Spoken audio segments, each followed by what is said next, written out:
Hello everyone, DM Gashbad here, and I'll be bringing you another Batman miniature game terrain project. So this one is based on the old Batman animated series episode, one of my favorites, called Joker's Wild. And I really like this episode. I've always kind of had a preference for shows, movies, TV shows, that kind of thing, where the villains face off against each other, where two different villains have a problem with each other. And this is a great episode because the Joker has a run-in with a developer who's trying to use his name to build a big casino, basically making a big Joker-style casino in order to aggravate the Joker enough that he blows it up. So I really like the look of the whole thing. Hopefully I'm showing you a picture of the image that I pulled from the old animated series. Now this is probably an image that is in black and white because in this particular scene, which is the best shot of the actual casino, the Joker is watching this on a black and white TV in Arkham Asylum. So it's actually going to be a little bit more colorful than this. And so here we have the first step of the project, which I'm just gathering up some materials. So you can see I've got some foam board, I've got a wooden dowel, I've got some MDF, some thin MDF particle board. I've got a cereal box package, which my kids were helpful enough to empty for me. But the big reason I'm doing this project, the big thing that makes this possible, is if you saw in that original image, they have that big Joker tower on front, on top of that awning. That's kind of the key element of this. And I found this last Halloween. So let me get a good look at this. It's a child's Joker cane. And as you can see, the head on this thing is just perfect for that nasty rotating Joker head on the top of that tower. So this is the big piece. I mean, there really shouldn't be a whole lot of stuff to this. Anyway, what do we got here? It is called the Joker Child Cane. I got this from the Spirit Halloween store, which of course has a website, so you can probably order this thing if you want. Anyway, so yeah, the next step that I'm going to do is I'm just going to take some quick measurements. I'm going to put some models down. I'm going to try and get a scale of this kind of thing, and I'm going to start cutting out some of the pieces. Okay, so I've gone and made some measurements and figured out how big I want the project to be. And then I went ahead and did the next step, which is cutting out the basic pieces of the project. So as you can see, I've cut out my MDF boards. This is about 4.5 inches wide and 14.5 inches long. And that's going to be the base. And this is going to be the top of the awning, or the main section there. So that's 4.5 inches wide by 14 inches long. Excuse me, this is actually 15 inches long. This is 14 inches long. I'll get it straight. These are some mat boards. So just like medium thickness card. And I made those about 4 inches wide by 14 inches long. Those are going to go on the top and the bottom of this awning. Then this here is for the tower. This is regular foam board. So I've made 4 sections, which are 2 3/4 inches thick by 13 and 3 inches, by 13 and 3/4 inches tall. So it's going to be kind of like that. Anyway, and this is a little cap, a little 3x3 square to go on the top. And these are going to be the supports of the awning. So I've got my wooden dowel, made 6 of them, made it 3 inches high. This is a little something that I've been meaning to pick up for a project for a while. This is some of that decorative molding you can get at a hardware store. Just a small wooden strip, costs about $2-3. So I cut out 3-inch sections of that. That's going to be a more decorative end to this. I have something in particular in mind. So there that is. The next step is going to be gluing some of this stuff together. So as you can see, this project is coming along. I've glued together most of the pieces that I cut out yesterday, and I went and chopped down that kid's cane and I went and stuck it in a hole that I cut out on the top. So maybe one day I'll put a little motor in there and I'll get this to rotate, but that might be a project for a different day. So let's take a little look here. You can see those are the little supports that I put on the bottom. Got the 3 layers of the awning and the main tower. So I kept this tower separate, just in case I want to mix it up a little bit. I cut 3 little stacks. What are these? About 2.5 inches square. Put it on there just to keep this sturdy. You know, you never know. I might want to make a different terrain setup, so maybe I'll replace it with like a little statue or an icon or something like that to make it a different building. But yeah, so the next step here is got to go to the computer and print out some lettering, because it's going to say Joker's Wild down the side. And I'm going to take this mat board here and I'm going to cut out a 1/4 inch strip going all the way around here on these 3 sides. So I can glue those down, cut out the letters probably from that cereal box package and have those run down like that. And then I'm going to take some pink styrofoam, some of that insulation foam, that condensed polystyrene, and I'm going to make the mouth awning. I'm going to try and carve that out of that. So hopefully that'll be coming up reasonably soon, and I will see you on the next update. Here we have another update for my Joker's Wild Casino project, or at least the front portion of it, the awning and the tower. The main thing that I've added is that I cut out these hollow rectangles out of the mat board and glued those on there. The other side, I just took a regular rectangle and put that on the back, because why have the decorated area on the part that no one's going to see? So the next step was, where did I put that? Hold on one second. Okay, sorry about that.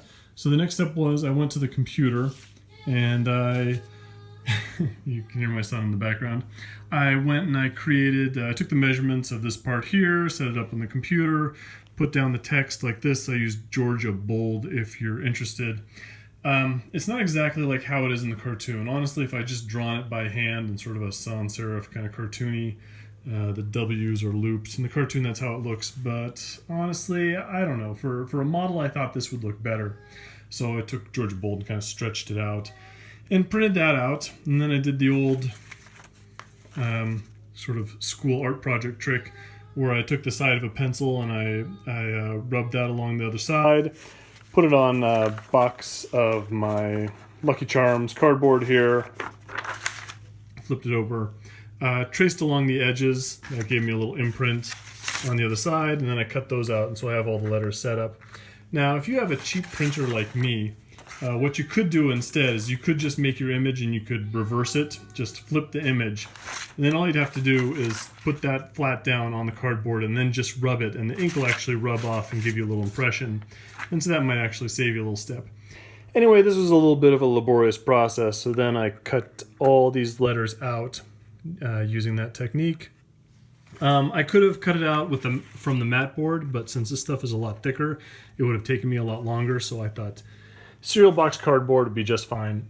So now the next thing that I'm going to do is I'm going to do a very similar thing. I'm going to take this out, I'm going to cut out that center rectangle there, glue them together. I'm going to do the same thing. I'm going to put some pencil down on the other side. I'm going to stick it up onto here, and I'll take this off, set it down, trace out the letters, and then I'll go and glue these using just Elmer's glue, the regular white glue, and stick those off. And the reason I'm doing all those steps is so that I get it really nice and perfect and everything's lined up exactly where it should be.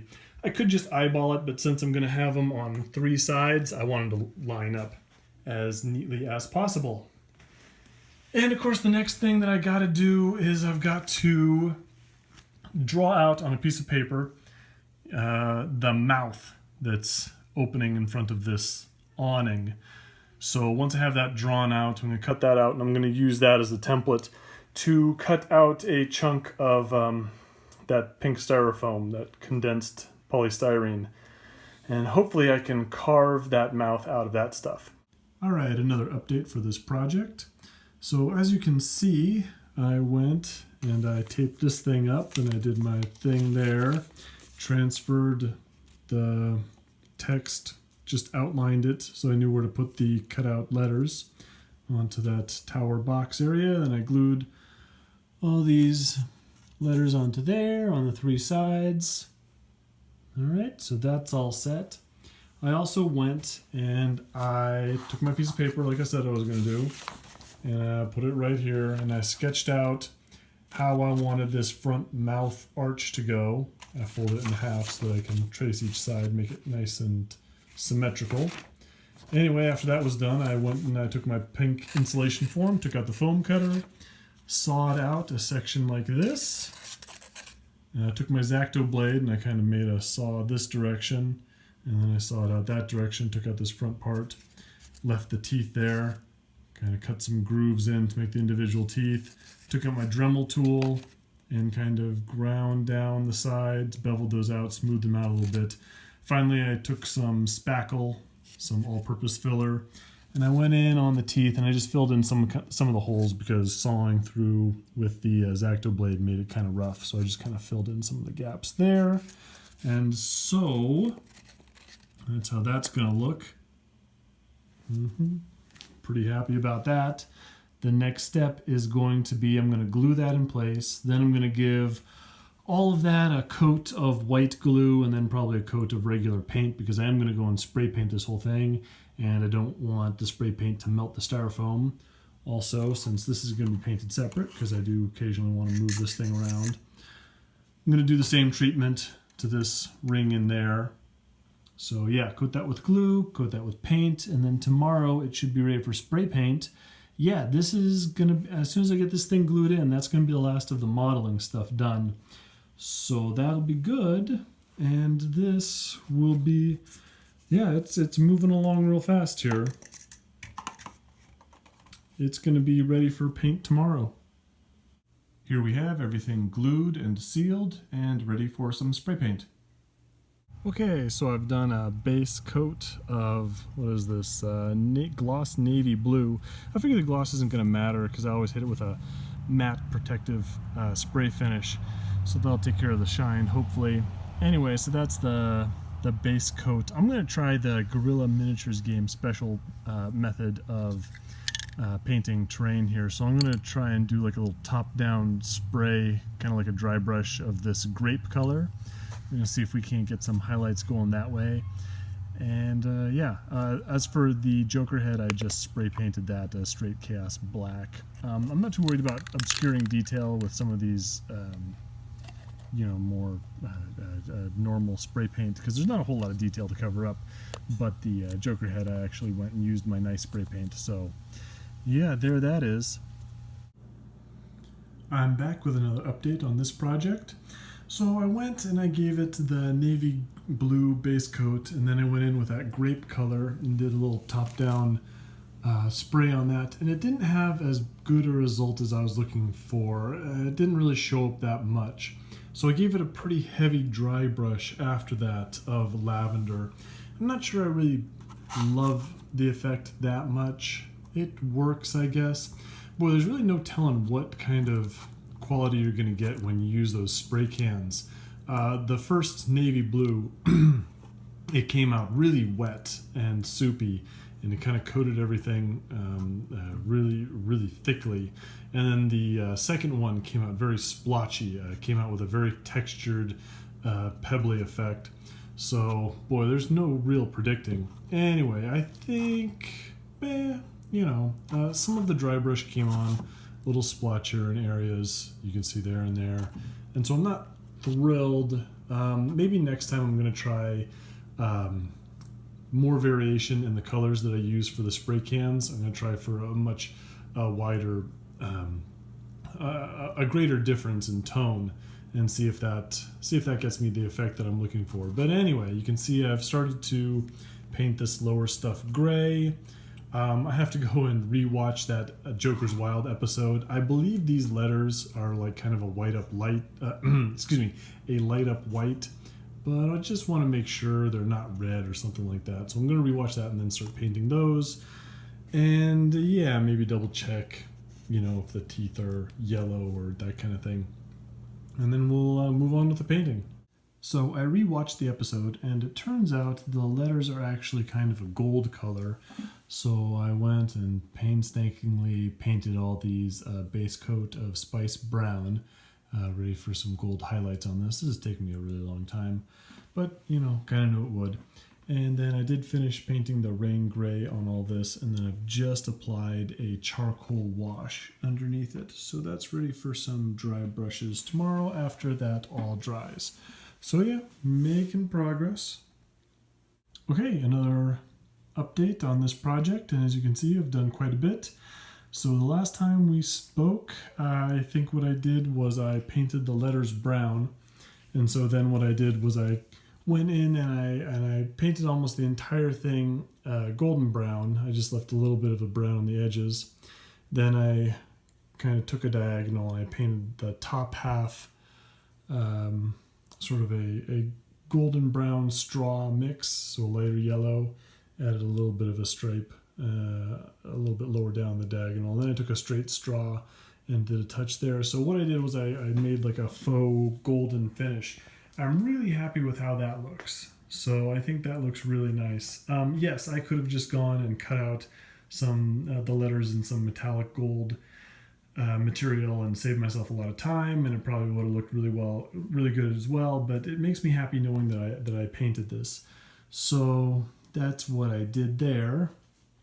Down here you can see I went and I dry brushed all the gray area. So I painted it a rain gray, I gave it a charcoal gray wash, and then I went in with another dry brush of rain gray, a dry brush of drizzle gray, and a dry brush of white. It's a lot. It's pretty excessive for what that is. It's not really necessary, but you can tell that I left this center area kind of undry brushed. I didn't spend a lot of time highlighting this area, and that's for a reason. Normally I would, but I have something particular in mind, which I might as well mention now. I found this felt ribbon, or I had my wife find this. I knew we had this kind of stuff lying around. So what I'm going to do here is I'm actually going to cut a section of this out, and I'm going to just glue it straight down on here and make sort of a red carpet effect. I think it's also going to look like a really gross tongue leading down this section, and so I'm pretty pleased about that. I'll glue that in tomorrow. And of course I painted this all up. I did a black and maroon base color, highlighted up to maroon, then to Tompe red, then did a Tompe red orange mix just on the very edges. And I have my bluish white teeth in here. Started off with a dolphin gray, washed with a midnight blue, and then highlighted the dolphin gray up with white. And here, so these sections are all but done. All I need to do is glue the red carpet in on that section, and that's done. And this section is completely done. So the last thing is the big Joker head itself, which I'm pretty happy about. So the base colors are in. Again, it's dolphin gray here and green isle and midnight blue mix for the darker hair, golden brown for the teeth and the eyes, Tompe red for the gums, maroon plus black for the lips. So the next thing I'm going to do is I'm going to give these things a wash. Hair and skin get a midnight blue wash. This gets a brown wash. The yellow does. And I'll probably put in like a black wash for the red. Let that dry, and then I'm just going to highlight it like I do for any other miniature. It's basically just like painting a really big model. And then this thing's going to be done. So the idea is I'm going to do this project in sections. So I'm not sure if I'm going to get the main body of the casino ready for the tournament coming up, but I will have this. So what I can do is I'm just going to have this sit at the edge of the board so it kind of projects out, and it should make a nice terrain piece that gives the impression that there is a casino behind there, even if I don't get to the actual, even if I don't make the whole casino. So of course if I can, that'd be great, but we'll find out because of course time is running down. Okay, and here we have it. The project, or at least the first stage of it, is all done. So the awning and the tower and all that is completely painted. Obviously the main casino body I can create another day if I have time. Anyway, let me show you what we've done recently. I went and I highlighted everything on the big Joker head right there. So, just highlighted this up through white on the skin and added a little green aisle to apple green over here, and anyway, I don't need to go into all the various paints that I used, but I painted this just like any normal miniature, just obviously a lot larger. So finished him up, real happy with how he looks. It just looks super disturbing. The only tricky part was painting in the eyeballs. I had to be real careful there to make sure that they're looking straight, because those aren't actually sculpted on that little cane thing that I used. Incidentally, I didn't really plan this out ahead of time, but there is just enough room to put a model on here and have it stay, so that there's an additional surface area that you can have in your games that's usable. Granted, with the height that I made the tower, there aren't all that many characters that can actually get up there. But anyway, if you're building something like this, be aware that if your opponent takes something like the Arkham Knight sniper version, you really don't want him perched up on there, because it's going to be real hard to get him down.